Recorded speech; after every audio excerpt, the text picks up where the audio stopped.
9 मागण्या आहेत. त्याच्यापैकी पहिली मागणी आहे दाऊदपूर ग्रामपंचायतीकडे उपलब्ध असलेली स्टॉकधारकांची तपशीलवार यादी व या स्टॉकधारकांना दाऊदपूर ग्रामपंचायत कोणत्या निकषा आधारे स्टॉकधारक ठरवत आहे यांची संपूर्ण माहिती द्यावी. दाऊदपूर ग्रामपंचायत यांनी कोणकोणत्या एजन्सींना किंवा व्यक्तींना राख उचलण्याच्या गेटपास पावत्या दिलेल्या आहेत त्याची संपूर्ण माहिती द्यावी. आजपर्यंत औष्णिक वीज केंद्राकडून दाऊदपूर ग्रामपंचायत यांनी किती मेट्रिक टन राख उचलण्याच्या गेटपास घेतले आहेत व किती गेटपास शिल्लक आहेत याचा संपूर्ण तपशील द्यावा.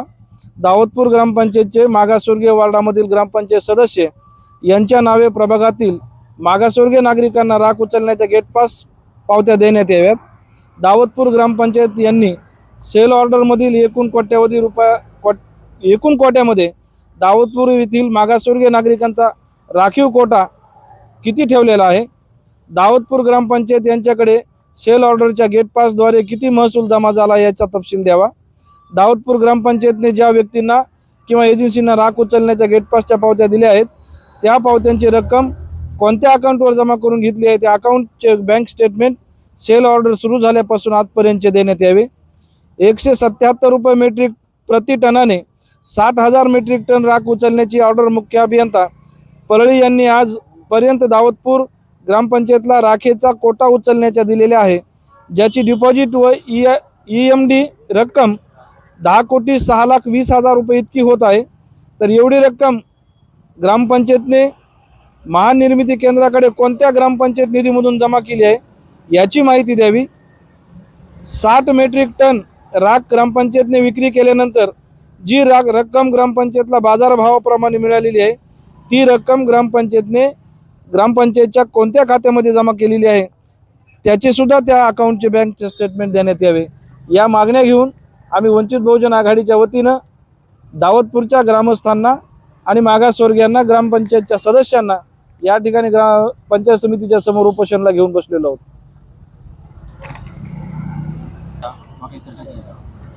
नाही, अधिकारी काय भेटायला आले नाहीत. आता काही नेते मंडळींनी पत्रकार संघाने त्यांची भेट घेतली आणि ते भेट घेतल्याच्या नंतर BDO आणि ग्रामपंचायतचे ग्रामसेवक थातूर मातूर उत्तर देत आहेत. परंतु आमची भूमिका आहे की आम्हाला जोपर्यंत न्याय मिळत नाही तोपर्यंत आम्ही हे उपोषण सोडणार नाहीत. यापूर्वी आपण छत्रपती संभाजी महाराज चौकामध्ये रस्ता रोको केला होता. त्या रस्त्यापर्यंत तुम्हाला काही अधिकाऱ्यांनी भेट दिल्या होत्या, तुम्ही त्यांचं निवेदन त्यांना दिलं होतं. हो हो. त्यानंतर काय प्रक्रिया पार पडली का, काही चर्चेची वगैरे किंवा काही आश्वासनांची? नाही, आम्ही मुख्य अभियंता जे आहेत विद्युत केंद्राचे त्यांच्या विरोधात सुद्धा रस्ता रोको आंदोलन केलं होतं. त्यानंतर आमची मीटिंगसुद्धा झाली.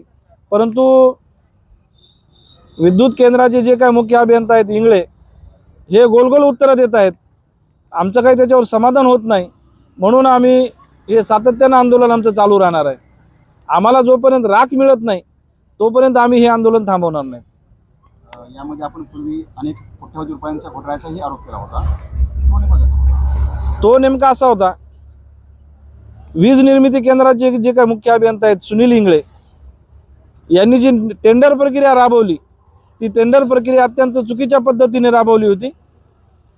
ती टेंडर प्रक्रिया जर जाहीर झाली असती, वर्तमानपत्रामध्ये जाहिरात केली असती, जे काय प्रदूषण बाधित गावं आहेत या गावांना जर या टेंडर प्रक्रियेमध्ये सहभाग करून घेतला असता तर जे काही 177 रुपये प्रति टन जे काय राखचा भाव निघाला म्हणजे दर निघाला, बोली पद्धतीमध्ये तो दर वाढला असता आणि शासनाचा महसूल वाढला असता. परंतु असं न करता भारत देशात नाही तर अख्खं जग ऑनलाईन पद्धतीने चालू असताना सुद्धा मुख्य अभियंता सुनीलजी इंगळे यांनी ऑफलाईन टेंडर काढून ग्रामपंचायतचा या ठिकाणी फायदा केलेला आहे आणि शासनाचा महसूल बुडवलेला आहे.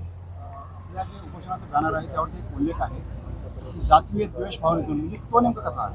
तो नेमका म्हणजे कसा, दाऊदपूर ग्रामपंचायतनं जे काय राख उचलण्याचं मागणी केली विद्युत केंद्राकडे आणि विद्युत केंद्रानं सुद्धा ग्रामपंचायतीला राख उचलण्याचं टेंडर दिलं, ग्रामपंचायतीला, कोणा व्यक्तीला नाही. आणि मग ग्रामपंचायत ही या सगळ्या गावाची असते. ज्या गावामध्ये जेवढे नागरिक राहतात, मग ते कुठल्याही जाती धर्माचे असो, त्या सगळ्या जाती धर्माच्या लोकांची ग्रामपंचायत असते. परंतु ज्यावेळेस राख वाटप करण्याची वेळ आली त्यावेळेस ग्रामपंचायतीने जाणीवपूर्वक मागासवर्गीयांना त्या राख प्रक्रियेमध्ये डावललं गेलं.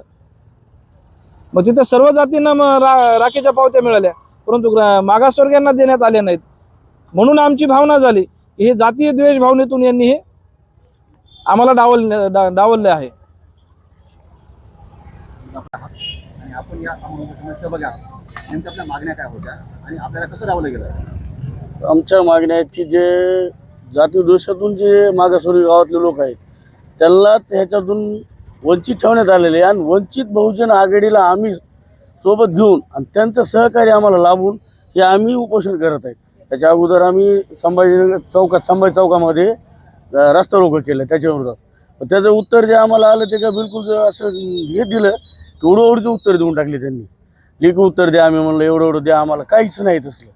ग्रामपंचायत आणि जे काही अधिकारी आहेत ते संगनमताने मिळून हे टेंडर प्रक्रिया चालू केली. त्यांनी चालू केली तर केली. गाववाल्याला जे घेऊन जे चालायची ग्रामपंचायत, ते ग्रामपंचायत काय करते स्वतःच वैयक्तिक आणि ते 10-5 लोक जे पैशावाले आहेत, जे काही पुढारी आहेत त्यांच्या जवळचे, त्यांनाच घेऊन चालत आहे. बाकीच्या लोकांना वंचित ठेवलं ना तिने गावातले. मग त्याच्यामुळे आम्ही वंचित बहुजन आघाडीनं आम्हाला सहकार्य दिल्याबद्दल त्यांचं मनापासून धन्यवाद देतो. की खास नाही ती पक्ष जे आहे ते चांगलंच आहे. तुम्ही यापूर्वी ग्रामपंचायत गावातल्या लोकांना किंवा इतरांना त्या भागातली राख मिळावी असं तुम्ही चर्चा केली होती, त्यांना निवेदन दिलं होतं? नाही केलेली ना. गावात चर्चा झाली, इंगळे साहेबाबरोबर चर्चा झाली, त्यांचे अधिकारी तिथे पदाधिकारी त्यांच्याबरोबर चर्चा झाली, पण काहीच त्याच्यातून आम्हाला फळच कुठलं भेटलेलं नाही. ह्याच्या अगोदर आम्ही थर्मलच्या विरोधामध्ये ते गेट 7-8 नंबरच्या गेटसमोर 2 वेळेस उपोषण केले. ते 2 वेळेस टेंडर आम्ही स्वतःहून लांबवलं गेलं किंवा गोरगरिबांना भेटावं. का ते गाव प्रदूषणग्रस्त आहे, आमचं गाव म्हणजे बाधित आहे की धुरोळा वगैरे लोकांना त्रास आहे तिथे.